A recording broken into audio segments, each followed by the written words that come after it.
Hello, everyone. My name is Philip Pierce. I am currently a senior biology major student at Holy Family University, and I am doing a presentation on the COVID-19 pandemic and its effect on mental illness. What is the COVID-19 pandemic? Well, the COVID-19 pandemic is actually caused by a virus called the SARS-CoV-2 virus.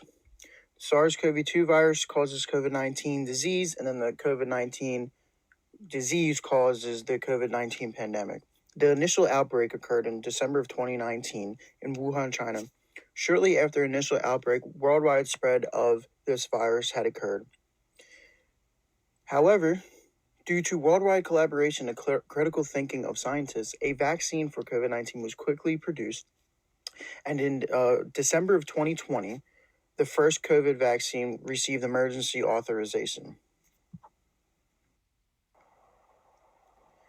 What is the current status of the COVID-19 pandemic? Well, the past 2 months, we have seen a decrease in the amount of COVID cases in the United States. So throughout the United States, we have seen mask mandates being lifted and the easing of social distance requirements, which have led to more people going out, more restaurants, and more businesses are opening up and are able to thrive again. Yes, we're returning back to a normal maskless world. However, this transition back to a maskless world will not be easy because the damage done by COVID-19 over the past 2 years has affected humans greatly. And this damage is not just physically, it's mentally as well. The COVID-19 pandemic has taken a huge toll on the human mind, which I believe will have a negative impact on human resilience for years to come. What I think is a big problem today is everyone is just pushing and pushing for everything to reopen. No more mask mandates, no more social distancing. People are just tired of this virus, tired of this pandemic. Everybody is just ready to go back to live a normal life. However, just because you want this and the world is actually opening back up, it doesn't mean that the effects of the pandemic will ever just fade away. The people that have been affected by this pandemic and this virus have been put on the back burner, and I really do think this is a problem. People are just so quick to talk about opening back up the country, but what about all the people that have been affected? They have lost loved ones, their businesses, their houses, everything that has happened over these past 2 years is all becoming forgotten because everybody is focused on opening up the country. And I really believe that this is a problem. Before I discuss anything further, we need to understand what is causing this pandemic. What is this virus? Well, the SARS-CoV-2 virus actually stands for Severe Acute Respiratory Syndrome Coronavirus 2. It is a respiratory illness that causes the disease called COVID-19, which I said before causes the COVID-19 pandemic. This is a positive strand RNA virus, which contains a structural protein called the spike protein, which is depicted here on this picture that I included. It actually contains the S1 component and the S2 components, which are critical for viral entry into the human ACE2 cell receptors, which is depicted here. So, why is this significant? Well, the S1 component contains a receptor binding domain, which is right here. And as we can see, the receptor binding domain actually allows the virus to bind to the ACE2 cell receptor.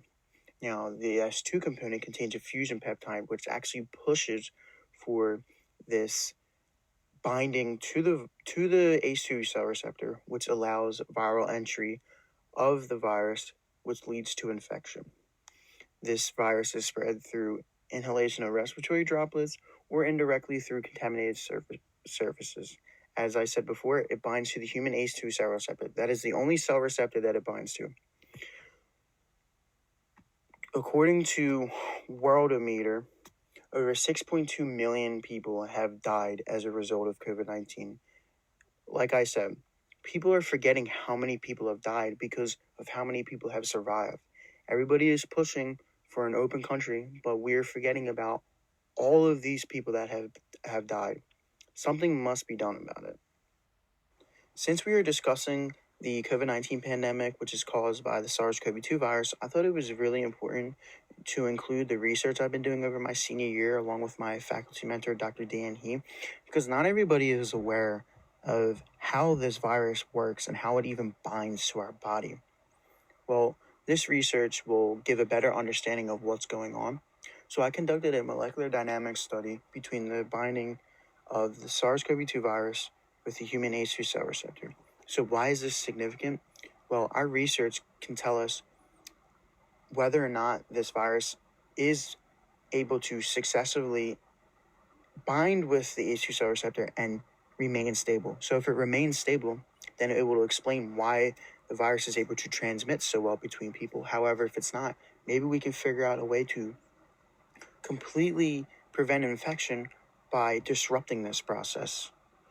So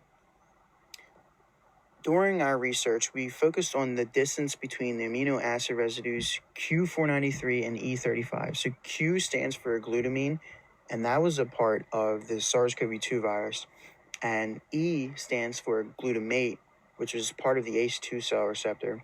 And these two amino acid residues actually consist of atoms, and the SARS-CoV-2 amino acid residue consisted of a nitrogen atom and a hydrogen atom that we looked at that interacted with the oxygen atom of E35 of the ACE2 cell receptor. So, according to our data, the distances between these atoms actually did not vary greatly over the course of our simulation, which actually indicates a stable binding structure, which indirectly explains the high transmittance rate of the SARS-CoV-2 virus. So now, this actually gives us a better understanding of what's going on, how does this virus work, and what really goes into this. Since we now understand what the SARS-CoV-2 virus is and how it works, let's talk about the effects of COVID-19 on mental health. So according to the World Health Organization, in the first year of the COVID-19 pandemic, global prevalence of anxiety and depression increased by 25%. Also, a study that conducted on the risk of mental health outcomes in people with COVID-19 found that people who survived the first 30 days of COVID-19 actually showed an increased risk of incident anxiety disorders, along with increased risk of incidence use of antidepressants and benzodiazepines. This is not good. How are people supposed to build any type of resilience and get any type of closure from this pandemic? And they're dealing with all of these different psychological problems. And the main focus of our country is to open back up. These people need help. This should be our number one problem that we should be tackling in this country. People need help, and this is the problem. This is what I really think is the problem. Not just the physical effects. Look at all of these mental effects. Look how people are being affected by this. Here are some psychological reactions to this pandemic: maladaptive behaviors, emotional distress, and defensive responses such as anxiety, fear, frustration, loneliness, anger, boredom, depression, stress, and also avoidance behaviors. They've seen an increase in all of these. Yes, everyone may have felt this during the pandemic, but to other people, this has a huge effect on them. People are just so quick to forget because the pandemic did not take anyone away from them. It didn't have a direct impact on them. However, what about the people that did lose somebody, lost their job, their business? What about them? This is what people should be worrying about, not just opening this country back up. For example, people that are at higher risk of negative psychological impact are healthcare workers. They never stopped working during the pandemic, and now look at them. They're struggling. People are dealing with a lot of mental disorders. They're losing their jobs because of not getting the vaccine, which is totally unfair. And also, young people are suffering because they are disproportionately at risk of suicidal and self-harming behaviors, which I have definitely seen amongst my friends, unfortunately. It's very sad, and people need help, and this is what we should be focusing on. How can we heal from the pandemic and gain resilience? Well, first off, it begins at the home, individually between families. The acceptance of mental illness throughout all human cultures and society must happen, because there are so many different cultures. For example, the Hispanic culture, the Asian culture, they are not accepting of mental illness. They don't understand what it is, and they look down upon people who have mental illnesses. So these people do not receive help, and their problems just get worse and worse and worse, which is why we need to spread more awareness about the effects on mental health during this pandemic, or just in general, how it affects people, which is why we need more open communication between family, friends, and in society as a whole. Instead of worrying about what other people think and how other people feel, especially on social media, which is very toxic, we should focus on helping each other, being there for each other, influencing others to be open and understand that these problems, they're normal. It's okay. This happens, which will actually help people to want to go to mental illness services, and people will start offering these services much more.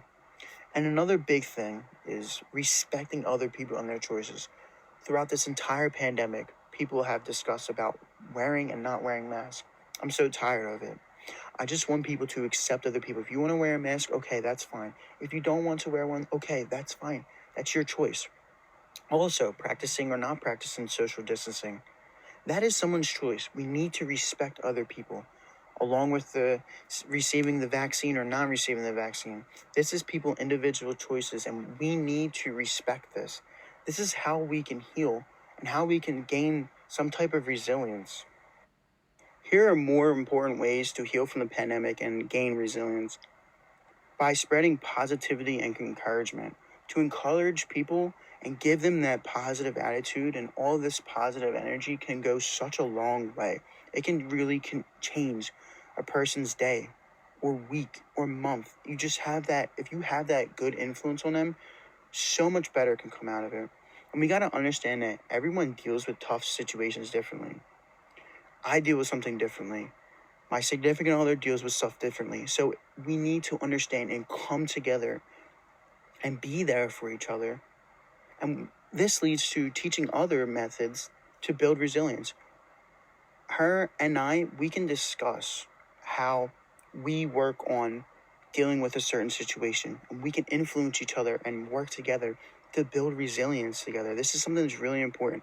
Yes, people need to focus on themselves and work individually on their resilience, but it will always help to lean on other people, which is why I included holding community activities and seminars, educating people about mental illness and resilience, normalizing it, trying to explain to people it's not taboo, it's normal. This is what happens.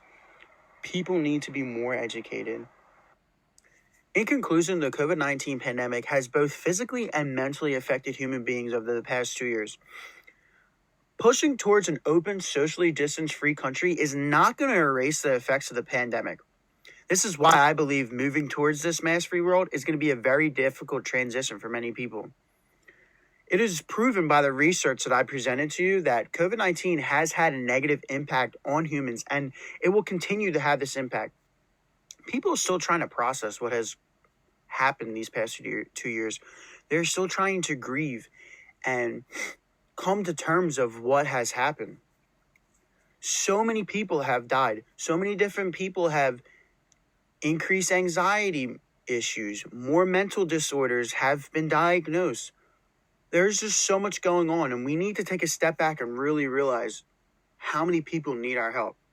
Instead of worrying about opening up this country, let's focus on helping people into a socially accepting people for who they are, and understanding that people deal with things differently, into a more healthy environment, physically and mentally. People forget about this whole pandemic, and they're just so tired of everything that's going on because it hasn't had a direct impact on them. They haven't had that person pass away, or they haven't lost their job.